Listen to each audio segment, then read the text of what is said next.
سلام خبركم تخاتلتي ميرونسات نلوم مع تدما بزعبا زي قداماي منيستر حدش أبابا ويك قداماي منيستر أديس أبابا أتو أبي أحمد كم كل جزء أب لنك أنا استفلالي رئيتو تاتي بولو على وانت ناتو فيلد مارشال لهم شمزة أمقوه مارشال يخونه ولا قال يخونه مروخ سلسته جزيهم بزح الزاربالو ملا بزح حتى زاريبو مالو anyway بعد برهانو جلا والله ولا أمبسادرات كينيا زلوا بزح جزي زاربي قال منا حجو حتى زبالة زي أبي أحمد انت إيزبل زلوا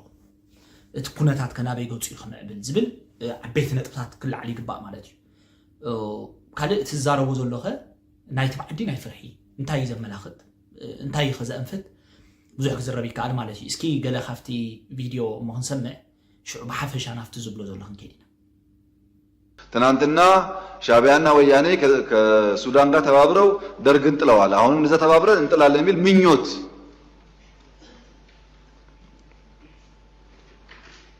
እንኳን ሻቢያና ወያኔና ሱዳን ሌላም ቢጨመር በኢትዮጵያ ሉዓላዊነት ቅንጣት ታክል ስጋት የለም።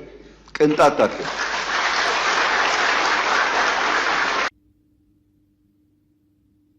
ኦኬ كمزي سمعكمو بحفشة دما عملوا انترفيوهم بالتقالة لنتا إيد بالدولو إذا أورا صراحة زي كنا مولي انترفيوهم كتير وادخليهم بحفشة خطروا من كله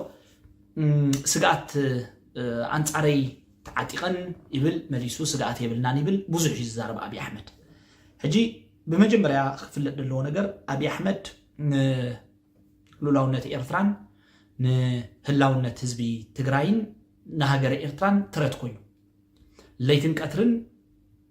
بترغاغامي قبل علي لولاونت إيرترا زي بحال تحسات فتيم بعفو مالتي كابو بزخفه ነገር ግን እስላማውን ውድባት ከይተረፈ ሪኮግናይዝ ከገብርን ካልእን ብዙሕ ስጉምታት ኮስት ተዓዚብና ያለና ሕጂ ኣብዘረቡ ድማ ስጋኣት የብለይ ንብል ጸኒሑኻ ብዛዕባ ህወሓትን ብዛዕባ ሻዕቢያን ካብ 24 ሰዓት ተዛረብ ካላይ نحوحات ولا نزي سوري نحوحات نهجدف قال خد كستنع قوم كايفتن هجي حدا من البات كلير كخون زق نجار عنه هجدف ويزي يوم حوحات قال زبالو نلمعات نتنساي ندحنا تزبي قال ملا يس دخومات يوم الحزب تاع إرترا يكون تقراي ولا قال اوف كورس بزح شجر عنه جن ناي بحكي بوكينات كتنع قوم تخيل عينت ودبات اليوم زهم ودبات اليوم نعملت هجدف توسيدنا نزحلفه 10 عمد 15 عمد ملو جزيئو ملو باجت ناي هاجر ملو ناي حزبي عقمي اب بقى خبابي اب مستو اب مصراي بزعبا خبابا حبريتا مئكاب قلملتات زحلفه ودبي حجيز وجلزي وجل سياسيزم عقليل كا تستنعقو يكال دي ناي بحقي تيلكا استنعق ايكادني مالتي حجي حقلي فاس قال اندابلكا ايكادني literally by the way normally كم political حيل انتريخ ايو ابزوبازي نتي نايت خباب زلو عفلوت ايخون جيوبوليتكس بزلو عنا ببا اسياس كم قليل سب غير كاوتوس دي قالني وسو سلاز غوني 10 غزي ابي احمد الزارب زلو 10 غزي مغلص زوت زلو 10 غزي زهوت دلو سلمتا ايتيلكا اتفرح سلا زلو اموداتن عنا زو كينات تقميو كينات نزبي ارترا يكون نغوربيت حزب تግራይ ዝጠቅም አይኮነን ግን ابي احمد نزو خينات زي كم زدليو بغادي بوزح جي تزاربي ناي بحق ابي احمد دليو سلا زدليو خا دارغا بوزح جي بزعبا لولاونت إيرترا خدفر كالعل كزمت كم زدلي قال سمعنا هنا مالك حجي زي قداماي منيستر اديس ابا عدن تزرغاغ مس حزب محرق عرقن تزغبر مس حزب تግራይ سلام تزغبر بعبيو مس حزب إيرترا سلام انت زغبر داي خشو زغبر 10 غزي بعل خاطرت لولاونتكم كختبقع تلمتي كخاطرت هيكوننا نيوم تبل افت حدا زربا خاطرت خوننا يودادبلو خمز غبرنا لو يكخنا ودحرات هاغرات كاتخي تايسي حجي كمزي تتقرع تبل بوزو يخات حواوس مالتي እዚ ዘርኢ ካንታ ابي احمد ስጋት አለዎ ስጋቱ ካ ፍሉት እዩ ክሰግካ ጉቦይ አክቹሊ ሕጂ እታ ኣብ ኢትዮጵያ ወልዕዋ ዘሎ ሓዊ ዝነዳ ዘሎ ይመስል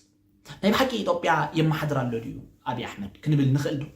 حدا من قستي وي حدا سرعات مولو نحدا تيريتوري نحدا سوفرنيتي دخون سوفرن دخون هاجر يقطع تصور له تبلو تخون كخب شافنا شاف مولو سلطان ሙሉእ ትእዛዝ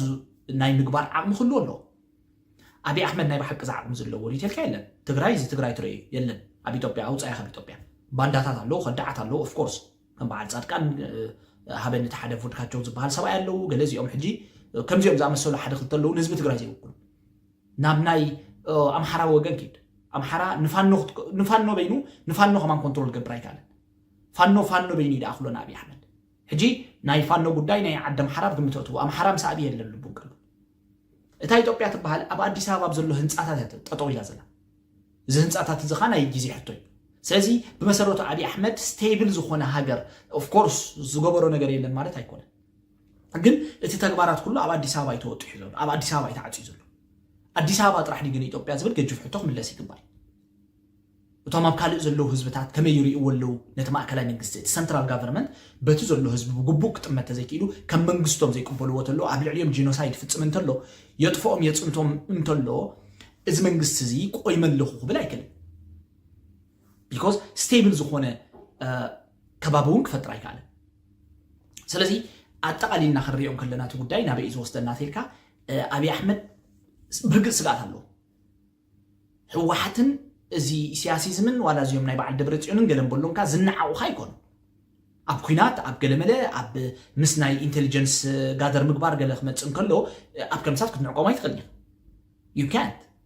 because they know what they are doing እንታይ ገብሮም ዘለዎ ፈልጥ እዮም ሕጂ እቲ ንህዝቢ ጥቕሚ ኣለዎ የብሉን እሱ ኣብ ፓኬጅ እቱ ካልእ ዛዕባ እዩ እቲ ዛዕባ እቲ ይኮና ንዛርብ ብሓፈሻ ግን ኩናት ዕናዊ እዩ ሓደገኛ እዩ ነዚ ዞባ ኸ ኩናት የድልዮ ትልካ ኣድልዮን ናይ ኢትዮጵያ ምምጥጣር ኣብ ዞባ ጎብለል ክትከውን ኢልካ ኣብይ ኣሕመድ ዝሓስቦ ዘሎ ሓሳብ ከዓ ኣብ ክውንነት ብሰላማዊ መንገዲ ጥራሕ ክፍታሕ ዝኽእል እዩ ህዝቢ ኢትዮጵያ ኣክሰስ ናይ ወደብ ይደሊ ዶ እወ ኤርትራ ድማ ግብሪ ትደሊ እዚኣ እታ ቀላል ክትሰርሕ ትኽእል ኣብነት እያ ዳትስ ሃው ዩሮፕ ዝሰርሕ ዘሎ ስዊዘርላንድ እኮ ላንድ ሎክድ እያ ብኸመይ ትጥቀም ዘላ ሮተርዳም ማለት ናይ ሙሉእ ኤውሮጳ ወደብ ስለ ዝኾነ እዩ ስለዚ እቲ ፋክቹዋል ወይ ከዓ ፋክት ዝኾነ ክሰርሕ ዝኽእል ኣብ መሬት እንታይ ውዕል ምግባር እዩ ሕጂ እቲ ውዕል ምስ ጎረባብቲ ሃገር ብሰላማዊ መንገዲ ምግባር እዩ ኣብ ትግራይ ዘለካ ጉዳይ ድማ ምትዕርራይ ምስ ህዝቢ ትግራይ ዘለካ ዝምድና ብዓብዩ ምስቲ ዘሎ ናትና ዝብሎ መንግስቲ ዋላ ናይ ክልል ገለ በሎ ምስኡታት ዘለካ ዝምድና ኣብ ግምት ክኣቱ ክኽእል ኣሎ ዓለማዊ ኩነታት ኣብ ግምት ክኣቱ ኣለዉ ተዘይኮይኑ ግን ንኢትዮጵያን ንህዝቢ ኢትዮጵያን ናብ ገደል መሪሕካ ክምኻድ ድሓር ብዛዕባ ኤርትራ ዝገብሮ ፈኸራታት ካብ ክትሰምዖ ትኽእል ይድምፅዎካ ብዛዕባ እንታይ እዮም ዝዛረቡ ዘለዉ ኢኻ ትብል በቃ ከምዚ ኣብ 5 ደቂ ኬልና ንውድኦ ዝዓይነቱ ምሻለካ በቃ ኖርማል እኮ ይገለ ነዚኦም እንታይ ሙዚየም ምስቲ ተኣኪቦም 3 ሃገር ሱዳን 4 ገሌልካ ማዕት ሃገራት ትድርድር ከም ዝበሃል ነገር የለን ሕጂ እቲ ምስትንዓቅ ድመስል ብውሽጢ ግን ፍርሒ ዘበገሶ ዘረባታት ንባዕሉ ሓደገኛ እዩ ማለት ሲ እቲ ዘረባ ክትሪኦም ከለካ ፍርሒ የንፀባረቕ እዩ ትገፁ ሕጂ ካብ ኩናት እንተፈሪሑ ይፅቡቅ ባይደወይ ካብ ኩናት ክፈርሕ ክኽእል ኣሎ እዞም ህዝብታት እዚኦም ህዝቢ ኤርትራ በሎ ገለ መለ ብሓፈሻ እቲ ከባቢ ብፍላይ እዚ ህዝቢ ትግራይ ህዝቢ ኤርትራ ገለ ብልኡላውነቶም ብገለ ተመፂኻዮም ናይ ነዊሕ ዓመት ተመክሮ ኣለዎም ከመይ ገይሮም ብልኡላውነቶም ይሕሉ ንቀበሎ ይንቀበሎ እቲ ኩናት ማለት እዩ እቲ ሪያሊቲ ከምኡ እዩ ክኸውን ሕጂ ንቕበሎ ናይ ንቕበሎን ወዚ በዚ ዶ ከምዚ ገለ ምባል ኣይኮነን ዘሎ እቲ ደሎ ኢንተርናል ኢሹ ኣብ ቦትኡ ኮይኑ ንኤክስተርናል ኢሹ ዘለዎም ተመክሮ ኤክስፔሪንስ ግን ኣቕሊልካ ዝረአ ይኮን ስለዚ በዚ ኮይኑ በቲ ኣብይ ኣሕመድ ናይ ፍርሒ ምልክታት እዩ ዘርኢ ዘሎ ኣብይ ኣሕመድ ብናተይ ገምጋም ፈሪሑ ኣሎ ክፈርሕ እውን ኣለዎ ምክንያቱ ዘይናትካ ትምነ ዘይናትካ ትደሊ ናብ ዘይናትካ ትመጣጠር ተለካ ክትፈርሕ ጥራሕ እዩ ዘለካ ማለት እዩ ስለዚ ፈሪሑ ኣሎ ምፍርሑ ከዓ ፅቡቕ እዩ ፍርሒ ክቕፅል ኣሎ ናብ ሰላም ከዓ ክጓዓዝ ክኽእል ኣሎ ይቐኒል